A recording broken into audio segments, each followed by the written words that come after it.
students, very good morning. My name is Bhavani Singh Kelawat and you are most welcome to my YouTube channel Physics by BS Kelawat. So dear student, today's class for the English medium and today we are going to discuss the next topic. तो आज का जो topic है वो आज का topic क्या है? Work done in rotating an electric dipole in uniform electric field. मतलब एक डाइपोल होगा जिसे हमें यूनिफॉर्म इलेक्ट्रिक फील्ड में रोटेट करना है और उस रोटेशन में कितना वर्क डन करना पड़ेगा वो हमें आज कैलकुलेट करना है। ठीक है, आई होप सो।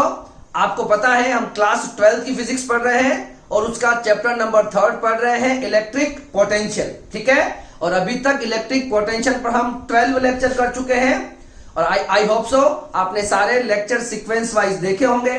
ठीक है, देखो 12 का जो सिलेबस है वो बिल्कुल सीक्वेंस वाइज है। सारे टॉपिक जो है वो इंटरडिपेंडेंट है। मतलब अगर आप प्रीवियस टॉपिक नहीं पढ़ोगे तो आपको आगे वाला टॉपिक समझ में नहीं आएगा। आप ज्यादा भागने की कोशिश ना करें, रैंडम हर कोई लेक्चर उठा के ना देखें। आपसे रिक्वेस्ट है कि सारे लेक्चर आप सीक्वेंस वाइज में देखें तो आपके कंसेप्ट भी अच्छे होंगे और आपको सारे टॉपिक इजीली समझ में आने लग जाएंगे। ठीक है, अभी भी कोई देर नहीं हुई है, ज्यादा लेक्चर्स नहीं हुए हैं। हमारा जो 3rd चैप्टर है उस पे आज का लेक्चर है और इसके बाद एक लेक्चर और होगा और ये चैप्टर हमारा एंड हो जाएगा। ठीक है, उसके बाद हम chapter number 4 electrical capacitance start करेंगे। बहुत अच्छा कंसेप्ट है वो भी। ठीक है, आई होप सो अभी तक आपको इलेक्ट्रिक पोटेंशियल का पूरा कंसेप्ट समझ में आ चुका होगा और इस पर कैसे न्यूमेरिकल्स किए जाते हैं और क्या क्या टॉपिक है वो सारा आपको अभी तक पता चल गया होगा। ठीक है, अब सिर्फ 2 टॉपिक बाकी हैं। एक टॉपिक इस क्लास में होगा और इसमें एक मैं अच्छा सा न्यूमेरिकल करवाऊंगा और जो नेक्स्ट क्लास होगी उसके अंदर जो लास्ट बचा हुआ टॉपिक उसे करवा दूंगा। ठीक है, तो देखिए हम स्टार्ट करते हैं। आज का टॉपिक क्या है हमारे पास? Work done in rotating an electric dipole in uniform electric field. मतलब सबसे पहले आपको एक यूनिफॉर्म इलेक्ट्रिक फील्ड बनाना है। ठीक है, यूनिफॉर्म इलेक्ट्रिक फील्ड बनाना है। तो देखिए यूनिफॉर्म इलेक्ट्रिक फील्ड कैसे बनाते हैं? तो आपको parallel electric field lines draw करनी है और उनके बीच की डिस्टेंस इक्वल होना चाहिए, है ना। Equi distance parallel line draw करोगे तो ये आपको क्या बताएगा? ये आपको यूनिफॉर्म इलेक्ट्रिक फील्ड बताएगा। ये क्या दिख रहा है आपको? यूनिफॉर्म इलेक्ट्रिक फील्ड है। ठीक है, अच्छा ये यूनिफॉर्म इलेक्ट्रिक फील्ड है। अब इस यूनिफॉर्म इलेक्ट्रिक फील्ड में आपको एक डाइपोल को प्लेस करना है। ठीक है, किसी भी एंगल थीटा पर आप इस डाइपोल को प्लेस कर दो। सपोज मैंने इस थीटा डिग्री एंगल पर मैंने ये डाइपोल प्लेस कर दिया। ठीक है, ये डाइपोल हो गया और ये आपका सपोज इलेक्ट्रिक फील्ड हो गया। मान लेंगे ये एंगल कितना है? ये एंगल आपके पास हो जाएगा थीटा एंगल। थीटा एंगल पर कोई डाइपोल रखा गया है। ठीक है, अब आपको पता है डाइपोल एक इलेक्ट्रिक डाइपोल मोमेंट एक वेक्टर क्वांटिटी होती है जिसकी डायरेक्शन -q से +q होती है। ठीक है, अब देखिए इस डाइपोल के साथ क्या होगा। ठीक है, इस डाइपोल का कंसेप्ट हम पढ़ चुके हैं चैप्टर नंबर 1 में। ठीक है, मगर अभी हम वर्क डन कैलकुलेट करना चाहते हैं।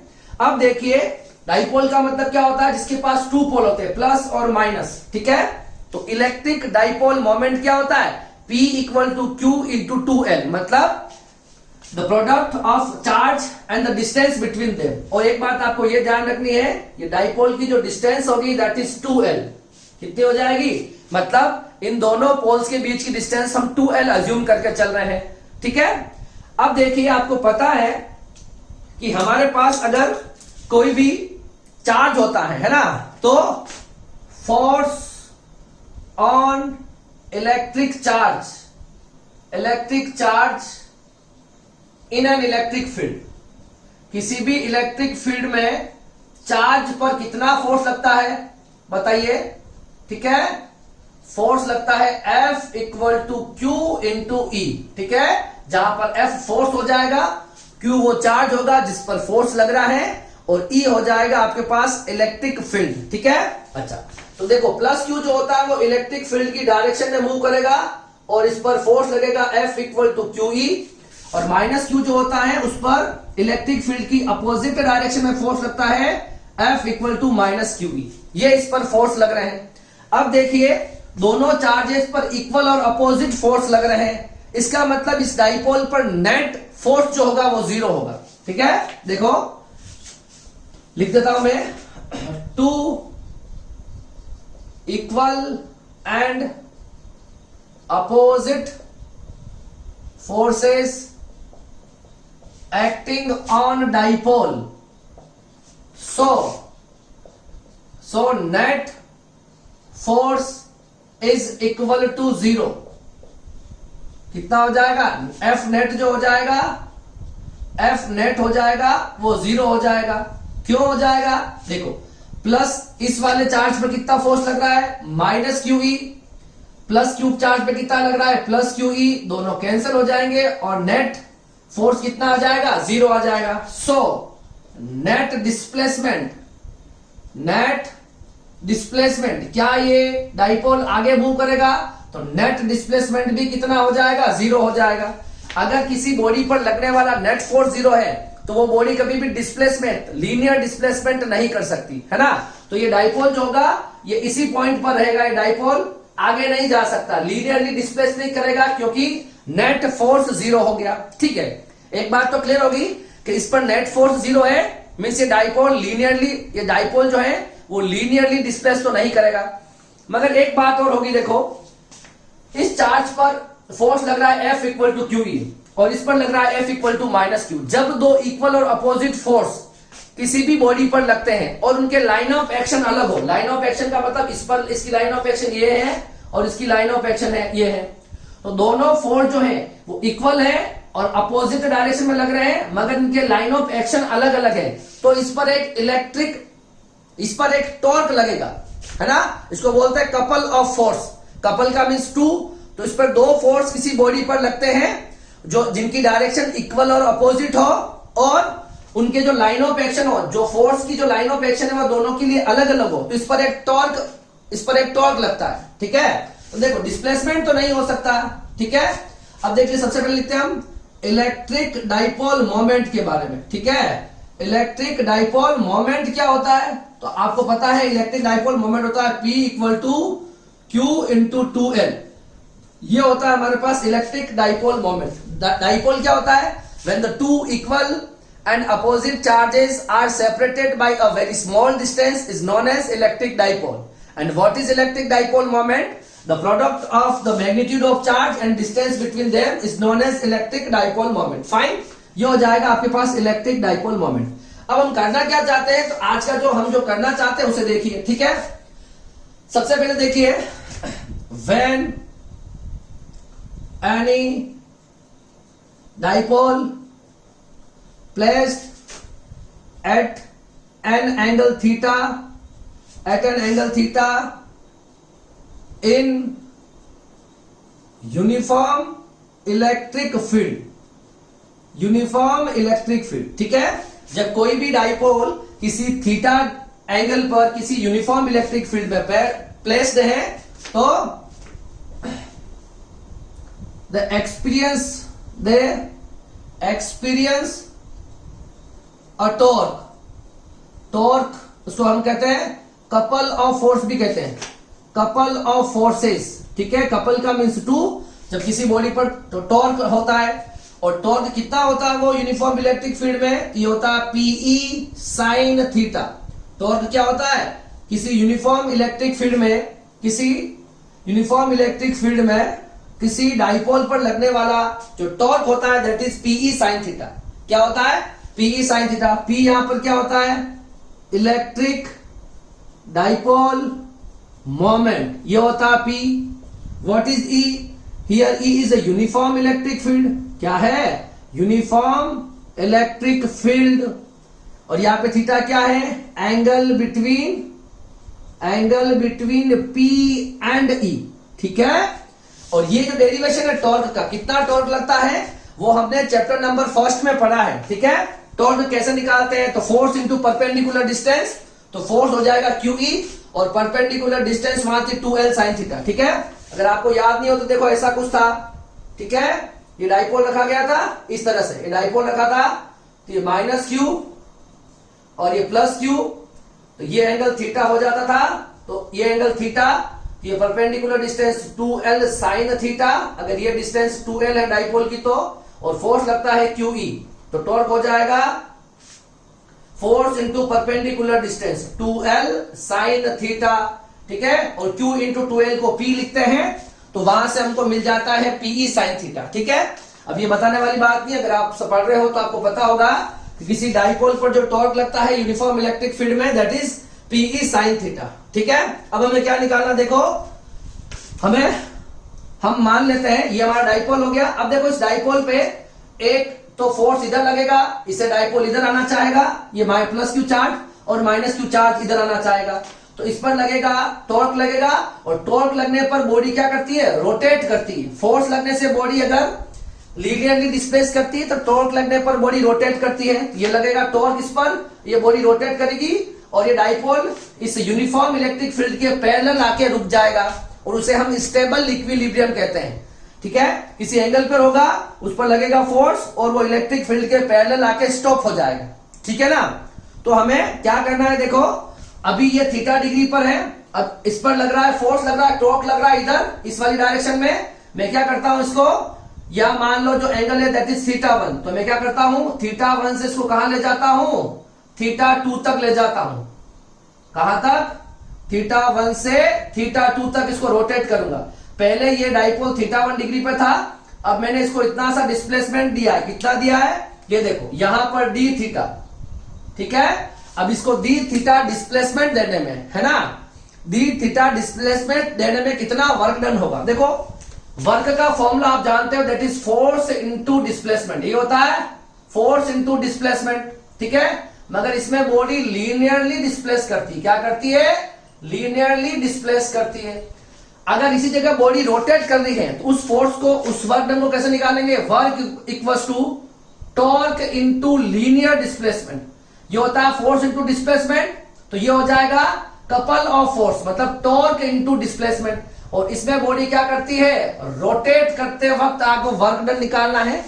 अगर कोई बॉडी रोटेट कर रही है, and if you want to find out the work done, it means the formula equal to torque dot d theta. Dot d theta means torque into angular displacement. क्या हो जाएगा, टॉर्क इनटू एंगुलर डिस्प्लेसमेंट, है ना। तो work done in rotating dipole by an angle d theta, by an angular displacement d theta, ठीक है। तो work done क्या हो जाएगा, work done torque into d theta, ठीक है। Work done equal to torque into d theta. Torque की value हमारे पास क्या पड़ी है, PE साइन थीटा। तो हमें पता है टॉर्क हो जाएगा PE साइन थीटा। मींस आपको अगर डी थीटा डिस्प्लेसमेंट करना था, है ना, तो यहां पर हो जाएगा टॉर्क, और डी थीटा हो जाएगा एंगुलर डिस्प्लेसमेंट हो जाएगा, ठीक है। तो ये हो जाएगी आपके पास इक्वेशन नंबर 3, ठीक है। अब मैंने यहां पर क्या किया, देखो मैं डाइपोल को θ1 से θ2 पर ले गया हूं, है ना। तो मुझे टोटल वर्क डन निकालना है, ठीक है। तो पहले आप इसको थोड़ा कॉपी कर लो, मैं इसको रब करने वाला हूं, ठीक है।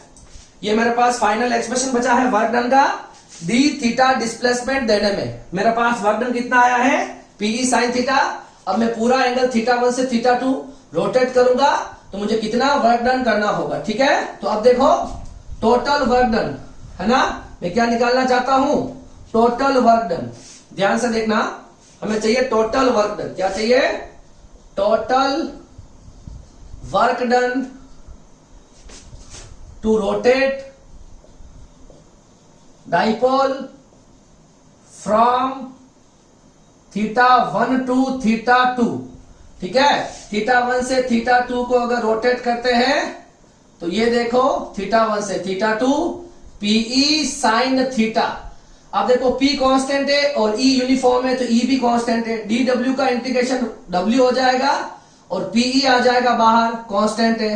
θ1 और θ2 साइन थीटा डी थीटा, ठीक है। साइन थीटा मैंने लिखा नहीं है, साइन थीटा डी थीटा नहीं लिखा है, ठीक है। टो की वैल्यू PE साइन थीटा और साइन थीटा डी थीटा, ठीक है। अब देखो हम इस साइन का इंटीग्रेशन करेंगे, तो साइन का इंटीग्रेशन होता है minus cos of theta, θ1 to θ2 हो जाएगी लिमिट। एक बार हमें अपर लिमिट रखनी है तो कॉस अपर लिमिट हो गया थीटा की जगह θ2 रख दो, और एक बार हमें रखनी है लोअर लिमिट तो θ1 रख दो। हो गया। अब देखो W बराबर PE minus cos θ2 plus cos θ1। इसको मैं आगे लिख लेता हूं, PE बराबर कॉस θ1 माइनस कॉस θ2। ठीक है, तो ये हो जाएगा आपका टोटल वर्क डन। मतलब किसी डाइपोल को आपने यूनिफॉर्म इलेक्ट्रिक फील्ड में रखा और उसको θ1 से θ2 एंगुलर डिस्प्लेसमेंट कराया, तो उसमें आपको इतना वर्क डन करना पड़ा। समझ में आया? तो बहुत इजी सा टॉपिक है ये। अब हम क्या चाहते हैं, तो अब हम स्पेशल केसेस देखना चाहते हैं। ठीक है, तो पहले आप इसको कॉपी कर लो, फिर मैं आपको इसकी स्पेशल केसेस समझा देता हूं। ठीक है, क्या क्या कंडीशन हो सकती है, मतलब θ1 से θ2 जो भी आपको दे रखा है यहां पर रखो और आंसर निकालो। ठीक है, इसको मैं मिटा दूं। ठीक है, ये PE साइन थीटा आया है हमारे पास। ठीक है, अब देखो हमारे पास फाइनल जो आंसर है that is PE cos θ1 minus cos θ2। क्या आया है? PE cos θ1 minus θ2। ठीक है, तो क्या आया work done? PE cos θ1 minus cos θ2, ये हमारे पास वर्क डन आया है। ठीक है, अब हम करेंगे कुछ स्पेशल केसेस पे काम। ठीक है, स्पेशल केसेस वाला कौन सा काम? मैं ले लेता हूं θ1 को ले लूं अगर 0 डिग्री और θ2 को ले लूं मैं अगर 90 डिग्री, तो हमें कितना वर्क डन करना पड़ेगा? देखो θ1 जो है θ 0 डिग्री होता है वो स्टेबल इक्विलिब्रियम है। कैसे? देखो समझ लो पहले। देखो जैसे सपोज ये आपका क्या हो गया, ये आपका इलेक्ट्रिक फील्ड है। क्या हो गया? ये हमारा इलेक्ट्रिक फील्ड है। इस इलेक्ट्रिक फील्ड में अगर कोई डाइपोल θ डिग्री पर रखा है, देखो माइनस और प्लस, ये होगी इसकी डायरेक्शन। ठीक है, और ये हो जाएगा E की डायरेक्शन। तो बताओ P और E में कितना एंगल है? θ इक्वल टू 0 डिग्री। अब देखो इस पर इधर एक फोर्स लगेगा पीछे, है ना, बैकवर्ड डायरेक्शन में, F equal to minus QE, और इस पर एक लगेगा F equal to plus QE, ऐसे लगेगा। तो देखो ये दोनों इस तरह से होगा, इसको बोलते हैं स्टेबल इक्विलिब्रियम। अब ये डाइपोल कहीं नहीं जाएगा, पहले इस θ डिग्री पर था, इस पर टॉर्क लगा और ये आके क्या हो गया, इस इलेक्ट्रिक फील्ड के साथ पैरेलल में आ गया। तो इसको बोलते हैं स्टेबल इक्विलिब्रियम। क्या बोलते हैं? Stable equilibrium. ठीक है, तो हम क्या कर रहे हैं, इस डाइपोल को स्टेबल इक्विलिब्रियम से θ इक्वल टू 90 पर रोटेट करेंगे। देखो यहां से यहां ले जाएंगे। ठीक है, कितना डिग्री रोटेट करेंगे? 90 डिग्री। और इसमें कितना वर्क डन करना पड़ेगा वो निकाल लेंगे। ठीक है, तो W बराबर PE cos θ1 की वैल्यू होगी 0 डिग्री, 0 से ले जा रहे हो, और कहां ले जा रहे हो, मैं ऐसा लिख लेता हूं θ1 से θ2 को मैं 90 देख लेता हूं सपोज। ठीक है, तो ये कितना हो जाएगा? 90 डिग्री। ठीक है, तो W बराबर PE 1 माइनस cos 0 की cos 90 की वैल्यू हो जाएगी 0, ये हो जाएगा W बराबर PE। समझ में आया? ये हो जाएगा आपके पास स्टेबल इक्विलिब्रियम। अब दूसरा देखो, सेकंड केस जो है, ये फर्स्ट केस हो गया, सेकंड केस क्या हो गया, θ1 आपका हो गया 0 डिग्री और θ2 हो गया आपके पास 180 डिग्री। कितना हो गया? 180 डिग्री। इसमें क्या करना चाह रहे हो, ये आपके पास डाइपोल है, सपोज ये इलेक्ट्रिक फील्ड हो गया। सबसे पहले सपोज हमारे पास कोई डाइपोल है। ठीक है, ये माइनस Q और ये प्लस Q। अभी देखो E और P के बीच में कितना डिग्री है, θ1 इक्वल टू कितना है, 0 डिग्री। अब इस डाइपोल को पूरा घुमा के मैं 180 डिग्री रोटेट कर दूंगा, मतलब ऐसा कुछ कर दूंगा, प्लस Q और माइनस Q, तो ये हो जाएगा P। अब इस P और E के बीच में θ2 कितना हो जाएगा, 180 डिग्री। इधर जा रहा है E, लास्ट में क्या बचेगा, इधर E और इधर P, तो थीटा कितना हो जाएगा, 180 डिग्री। कितना हो जाएगा, 180 डिग्री। इसको बोलते हैं अनस्टेबल इक्विलिब्रियम। क्या बोलते हैं इस कंडीशन को, क्या बोलते हैं, अनस्टेबल इक्विलिब्रियम। ठीक है, इसको बोलते हैं अनस्टेबल इक्विलिब्रियम। इसका वर्णन कितना आता है, तो PE cos 0 cos 180, W बराबर PE cos 0 की वैल्यू 1, cos 180 की वैल्यू -1, माइनस माइनस हो जाएगा प्लस, तो आंसर आ जाएगा 2 इंटू PE। ठीक है, और ये होता है आपके पास अनस्टेबल इक्विलिब्रियम। इसमें आपका इलेक्ट्रिक थीटा बराबर 0 डिग्री पर आपका P और E एक दूसरे के पैरेलल होते हैं। क्या होते हैं? Parallel, and that is stable equilibrium. ठीक है। और दूसरे वाले केस में थीटा 0 से आप कहां ले जाओ, थीटा 1, अगर थीटा अगर 180 डिग्री हो, किसके बीच में? P एंड E के बीच में, इसको बोलते हैं एंटी पैरेलल। क्या बोलते हैं? Anti parallel. और इसमें इसको क्या बोलते हैं?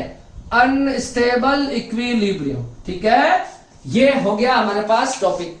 ठीक है, तो यूनिफॉर्म इलेक्ट्रिक फील्ड में किसी डाइपोल को थीटा 1 से थीटा 2 है ना, या रोटेट करने में जो वर्क डन होता है वो वर्क डन होता है Pe cos theta 1 cos theta 2। ठीक है, theta equal to 0 degree, that is an parallel and stable equilibrium, और थीटा इक्वल टू 90 होगा, इसके बीच में 180 होगा। मतलब इलेक्ट्रिक फील्ड और इलेक्ट्रिक डाइपोल मोमेंट के बीच का एंगल अगर 180 डिग्री है, इसका मतलब वो हो जाएगा एंटी पैरेलल हो जाएगा और वो अनस्टेबल इक्विलिब्रियम में हो जाएगा। ठीक है, तो ये दोनों इसके स्पेशल केस हो जाए। एग्जाम में कोई भी न्यूमेरिकल अगर आपसे पूछे कि इलेक्ट्रिक डाइपोल में आप इलेक्ट्रिक फील्ड में किसी डाइपोल को आप थीटा 1 इक्वल टू 45 डिग्री से आप सपोज 90 डिग्री तक ले जा रहे हो, तो आपको कितना वर्क डन करना पड़ेगा? तो बस इस फॉर्मूले का आपको ध्यान में रखना है। जो भी आपको थीटा 1 दे रखा हो उसे रखना है, और थीटा 2 दे रखा है उसे रखना है। क्लियर है? और थीटा जो होता है वो इलेक्ट्रिक फील्ड और इलेक्ट्रिक डाइपोल मोमेंट के बीच का एंगल है। समझ में आ रहा है? देखो यहाँ पर इलेक्ट्रिक डाइपोल मोमेंट की डायरेक्शन ये और यहाँ पर E की डायरेक्शन है, तो थीटा ये वाला कैलकुलेट होता है। समझ में आ रही बात? जैसे ये हमारे पास सपोज E है और यहां पर सपोज -q और +q है, तो ये आपके पास P की डायरेक्शन, तो दैट इज थीटा। थीटा ये भी हो सकता है, ये वाला थीटा नहीं। ठीक है, ये आपका P से जो E एंगल होता है क्लॉकवाइज, उसको ले लो आप। ठीक है, तो ये हमारे पास क्या हो जाएगा? Electric total work done in rotating dipole in uniform electric field. ठीक है, इसे आप कॉपी कर लो। फिर इसके बाद हम एक अच्छा सा न्यूमेरिकल कर लेते हैं और फिर इस लेक्चर को आज एंड करते हैं। ठीक है, तब तक आप इसे कॉपी कर लो, फिर हम न्यूमेरिकल करते हैं। देखिए, अब हम एक न्यूमेरिकल करने वाले हैं जो आज के टॉपिक पर डिपेंडेंट नहीं है, पर बहुत अच्छा न्यूमेरिकल है, और ये क्वेश्चन जेई मेंस के अंदर भी पूछा गया है और ये आपकी बोर्ड के लिए भी इंपॉर्टेंट है। ऐसे क्वेश्चंस कभी कभार बन जाते हैं, तो मैं आपको इसका मेथड और फॉर्मेट समझा देता हूं, और इस तरह के क्वेश्चंस को कैसे किया जाता है वो भी आपको पता चल जाएगा। ठीक है, अब देखिए जो क्वेश्चन है वो क्या कह रहा है? 100 small drop of water of radius R, मतलब आपके पास 100 वाटर की स्मॉल ड्रॉप्स हैं जिनकी रेडियस स्मॉल आर है, and a charge with Q, और जो ईच ड्रॉप है, हर ड्रॉप पर कितना चार्ज है? स्मॉल क्यू चार्ज है ना। Coalesced to form a single drop, उन सबको मिला के हमने क्या बना दी? एक सिंगल ड्रॉप बना दी। The potential of big drop how many times more than smaller drop, जो पोटेंशियल होगा वो लार्जर ड्रॉप का वो स्मॉलर ड्रॉप के कितने टाइम्स ज्यादा होगा, ये हमें कैलकुलेट करना है। क्वेश्चन को वापस समझते हैं। देखो क्या कह रहा है, आपके पास दे रखी 100 ड्रॉप्स, कितनी दे रखी है? आपको दे रखी है 100 ड्रॉप्स दे रखी है लिक्विड ड्रॉप, जिनकी रेडियस कितनी है? रेडियस जिनके पास आर है, और जिनके पास चार्ज कितने हैं? स्मॉल क्यू जिनके पास चार्ज है। समझ में आ रहा है? इन सबको कोलैप्स करके हमने एक लार्जर ड्रॉप बना दी है जिसकी रेडियस कैपिटल आर हो जाएगी। क्या हो जाएगी? अब देखिए, सबसे पहले मैं आपसे यह पूछूं कि इसके पास चार्ज कितना होगा। ये सारी ड्रॉप मिलकर ये लार्जर ड्रॉप बनी है, तो जो चार्ज इनके पास होगा, जितनी जो टोटल चार्ज इनके पास होगा वही चार्ज इसके पास होगा। मुझे बताओ, ये जो 100 ड्रॉप है इनके पास टोटल चार्ज कितना है ना? 100 ड्रॉप के पास कितना चार्ज है ये बताओ। ठीक है, मैं इसको लिख रहा हूं, जितनी भी ड्रॉप्स होगी इसको मैं एक सिंगल चार्ज के मैग्नीट्यूड से मल्टीप्लाई कर लूंगा, तो इन स्मॉलर ड्रॉप का चार्ज आ जाएगा। अब सर यहां पर n दे रखा है, तो n का यूज मैं लास्ट में कर लूंगा। n यहां पर 100 है, कितना है? 100 ड्रॉप दे रखी है, तो 100 इंटू क्यू, ये इन सारी ड्रॉप का चार्ज हो जाएगा। अब जो चार्ज क्यू आई होगा, मतलब क्यू आई इनिशियल चार्ज है, एन क्यू या 100 क्यू, ठीक है। और यहां पर n कितना दे रखा आपको 100, वो उतना चार्ज इस पूरी इस वाली ड्रॉप का भी होगा, क्योंकि ये सारी ड्रॉप मिलकर ये लार्जर ड्रॉप बनी है। तो फाइनल चार्ज होगा that is also an Q. कितना हो जाएगा, एक तो दोनों के चार्ज इक्वल होते हैं, दूसरी बात, ठीक है, इसका जितना भी वॉल्यूम होगा, इन स्मॉलर ड्रॉप का जितना भी मिलकर जो वॉल्यूम बनेगा वो इसके वॉल्यूम के बराबर होगा। तो क्या लिखना होगा हमें, पहला पॉइंट तो ये और दूसरा पॉइंट ये, volume of smaller drops is equal to volume of larger drop, ठीक है। दोनों के वॉल्यूम भी इक्वल होंगे, मींस जो स्मॉलर जो ड्रॉप्स है उन सबको मिलाओगे तो लार्जर ड्रॉप बनी, इन सबका मिला के वॉल्यूम इसके बराबर और इन सबका चार्ज भी इसके इक्वल। इन दोनों बातों को आपको क्या रखना है, ध्यान में रखना है, ठीक है। ओके, अब हम देख लेते हैं दोनों के वॉल्यूम को इक्वल करके देखते हैं ना। वॉल्यूम ऑफ लार्जर ड्रॉप और वॉल्यूम ऑफ स्मॉलर ड्रॉप, ठीक है। मुझे बताओ इस लार्जर ड्रॉप का वॉल्यूम कितना हो जाएगा, 4/3 पाई कैपिटल आर क्यूब, और स्मॉलर का कितना हो जाएगा 4/3 पाई स्मॉल आर क्यूब। ऐसा ही होगा, ठीक है। तो देखो n टाइम से मल्टी, एक का इतना है तो n का कितना हो जाएगा, तो लार्जर ड्रॉप का वॉल्यूम हो गया 4/3 पाई आर क्यूब, और स्मॉलर ड्रॉप्स का, एक ड्रॉप का कितना है 4/3 पाई आर क्यूब, और हमारे पास नंबर ऑफ ड्रॉप कितनी है, n ड्रॉप है, और n की वैल्यू 100 है, उसका यूज हम लास्ट में करेंगे। तो ये आपकी इक्वेशन नंबर फर्स्ट आ जाती है। अब यहां से देखो क्या कैंसिल आउट हो रहा है, 4/3 पाई कैंसिल, तो यहां से क्या बच रहा है, R cube n into small R cube, यही बचा है। अब देखो यहां से n निकालोगे तो capital R cube small R cube, तो n कितना हो जाएगा r/r क्यूब।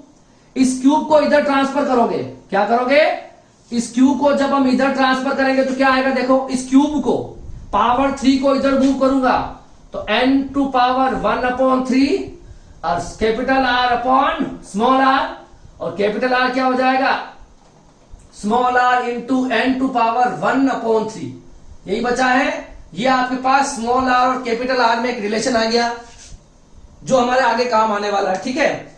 अब देखो हम चाहते हैं ये चार्ज, सपोज इस पर कितना चार्ज है, इस पर चार्ज है QF, फाइनल पे चार्ज है ये, इस QF के कारण यहां पर पोटेंशियल कितना होगा बताओ, तो यहां पर पोटेंशियल होगा KQ/R, Q है ना, KQ/R, ये होता है किसी चार्ज Q के कारण R डिस्टेंस पर पोटेंशियल, है ना। तो potential on the surface of larger drop, जो लार्जर या बड़ी जो ड्रॉप है उसके सरफेस पर पोटेंशियल कितना हो जाएगा, तो KQ फाइनल, मतलब इसकी बड़ी ड्रॉप का चार्ज KQ/R। अब मुझे बताओ QF की वैल्यू कितनी हो जाएगी बताओ, मैंने लिख रखी है यहां पे, QF की वैल्यू हो जाएगी n इंटू स्मॉल क्यू, कितना हो जाएगा n into small Q upon capital R।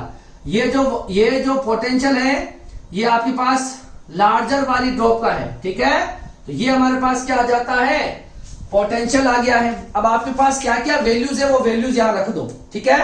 तो देखो मेरे पास किसकी वैल्यू है, VL equal to K N Q, capital R की वैल्यू कितनी है मेरे पास, ये देखो कैपिटल R की वैल्यू, ये कैपिटल R की वैल्यू मैंने निकाल रखी है, small r n to the power 1/3। अब इस n को, लार्जर ड्रॉप का जो पोटेंशियल है n को अलग कर लो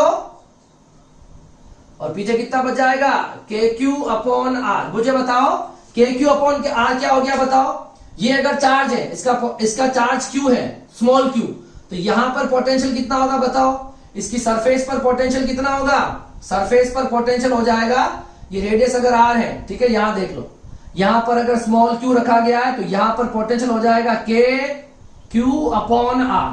तो KQ/R क्या हो गया, जो स्मॉलर ड्रॉप जो है उसका पोटेंशियल है, इसको आप VS लिख लोगे, ठीक है।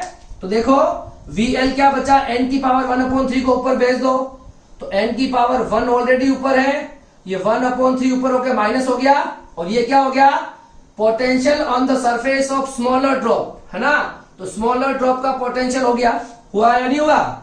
अब देखो इसका फाइनल आंसर कैसे बना देंगे हम यहां पर।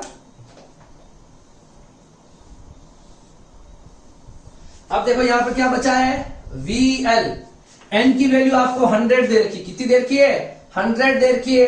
तो n होता है, n की वैल्यू होगी 100, है ना। नंबर ऑफ स्मॉलर ड्रॉप्स हो गया 1 - 1/3, कितना हो गया 2/3, कितना हो गया 2/3। और पोटेंशियल ऑफ स्मॉलर ड्रॉप, तो potential of larger drop, sorry 100 नहीं दे रखा है यहाँ पे, 1000 ड्रॉप दे रखी है, ठीक है। इसको थोड़ा करेक्ट कर लेना, 1000 ड्रॉप दे रखी है, कितनी दे रखी है 1000 ड्रॉप दे रखी है। तो यहां रख देंगे 1000, कितना रख देंगे 1000 रख देंगे। और 1000 को क्या लिख सकते हैं बताओ, 10⁻³ लिख सकते हैं। ऊपर पावर ऑलरेडी 2/3 है और ये VS हो गया, 3 से 3 कैंसल। तो पोटेंशियल ऑफ लार्जर 10⁻² और पोटेंशियल ऑफ स्मॉलर ड्रॉप, तो VL कितना हो गया 100 × VS, क्या हो गया 100 × VS। मतलब जो लार्जर ड्रॉप की सरफेस पर जो पोटेंशियल है वो स्मॉलर ड्रॉप की सरफेस की पोटेंशियल के 100 टाइम्स है, ठीक है। तो बहुत अच्छा क्वेश्चन था ये। वैसे आपको ये रिलेशन हमेशा ध्यान में रखना चाहिए, कभी भी स्मॉलर ड्रॉप और लार्जर ड्रॉप को, जैसे स्मॉलर ड्रॉप मिला के हमने कोई लार्जर ड्रॉप बनाई है या इस तरह का कोई भी क्वेश्चन आएगा तो आपको इस तरह का रिलेशन ध्यान में रखना है। एक बात और, अगर आप स्मॉलर ड्रॉप से लार्जर ड्रॉप बनाओगे तो इनके वॉल्यूम इक्वल रहने वाले हैं, ठीक है। और इनका चार्ज भी क्वांटाइज्ड रहेगा, इसका चार्ज और इनका चार्ज इक्वल रहेगा, ठीक है। तो इस तरह के क्वेश्चंस को इस मेथड से किया जा सकता है, ठीक है। बहुत अच्छा क्वेश्चन था, इसको आप एक बार जरूर ट्राई करें, ठीक है। तो आज की क्लास हम यही एंड कर रहे हैं, हम मिलेंगे नेक्स्ट क्लास में। तब तक आपको जितना भी पढ़ाया गया है वो सब आप अच्छे से पढ़ लेना, ठीक है। इस चैप्टर पर सिर्फ एक ही लेक्चर और होगा, जो लास्ट टॉपिक बच गया है उसे हम उस क्लास के अंदर डिस्कस कर लेंगे, ठीक है। जहां तक वीडियोस की बात है, देखो तो मैंने एक शेड्यूल डिसाइड किया है कि रोज सुबह 8 बजे, रोज सुबह 7 बजे इंग्लिश मीडियम का वीडियोस आएगा, CBSE और RBSE इंग्लिश मीडियम बोर्ड के लिए। देखो RBSE और CBSE कुछ अलग नहीं है, सब कुछ सेम है, ठीक है। फिजिक्स चेंज नहीं होती। बहुत सारे बच्चे मुझे पूछे कि सर यूपी बोर्ड का हूं मैं, क्या मैं ये पढ़ सकता हूं।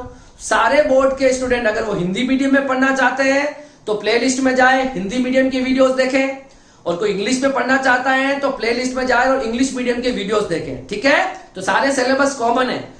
कुछ ऐसे टॉपिक है जो CBSE में है और RBSE में नहीं है, कुछ टॉपिक 0.1% या 0.1% या 0.2% मान लो, मगर मैं सारे टॉपिक करवा रहा हूं, है ना। RBSE और CBSE मिला के जितने भी टॉपिक फिजिक्स में बनते हैं वो सारे करवाए जा रहे हैं, ठीक है। तो आप सीक्वेंस वाइज जरूर पढ़ते रहिए, ठीक है। जो भी स्टूडेंट नए जुड़ रहे हैं उनसे रिक्वेस्ट है कि चैनल को सब्सक्राइब जरूर करें, ठीक है। और वीडियो को बिल्कुल ध्यान से देखें, है ना। जब फर्स्ट टाइम आप वीडियो देखते हैं और आप 12th फर्स्ट टाइम पढ़ रहे हो तो वीडियो को स्किप करके ना देखें, अच्छे से वीडियो को एक बार ध्यान से सुने, नोट्स बनाए, तब आपको अच्छे से समझ में आएगा। फिर दूसरी बार जब आप रिवीजन करते हो तब आप डायरेक्ट स्किप करके या जहां से भी वीडियो में, जहां पर भी जिस टॉपिक में आपको दिक्कत आ रही है वो टॉपिक आप डायरेक्टली जाके देख सकते हो। मगर जब फर्स्ट टाइम आप पढ़ रहे हैं तो आपसे रिक्वेस्ट है कि बहुत आराम से सुने, यही समझे कि क्लास में कोई टीचर पढ़ा रहा है, हम उससे पढ़ रहे हैं, हमें नोट्स भी बनाना है, हमें समझना भी है, और कोई डाउट है वो भी पूछना है। तो उसी तरह से आप ट्रीट करें, ठीक है। स्कूलें बहुत जल्दी खुल जाएगी, ठीक है। तो आप टीचर के सामने जा सकते हैं, उनसे पूछ सकते हैं, है ना। बहुत जल्दी 9 से 12th जो क्लासेस हैं वो स्टार्ट हो जाएगी, और 21 सितंबर से तो 100% स्टार्ट हो जाएगी, ठीक है। चाहे ऐसा बोला गया है कि जिन बच्चों को डाउट है वो पूछने जा सकते हैं, बट ऐसा नहीं होगा, सारे बच्चे जाएंगे और क्लासेस आपकी रनिंग कंडीशन में आ जाएगी। मगर अभी उसके अंदर 20 दिन बाकी हैं, तो आप बिल्कुल अच्छे से पढ़ते रहिए, ठीक है। जो चैनल से जुड़े हुए लोग हैं उनसे रिक्वेस्ट है कि आप अच्छे से इसको समझने की कोशिश करें, कोई डाउट है तो पूछें और वीडियोस को शेयर भी करें, ठीक है। तब तक के लिए थैंक यू सो मच। अब मिलेंगे हम नेक्स्ट क्लास में और इस चैप्टर का लास्ट लेक्चर हम आएंगे, ठीक है। Thank you.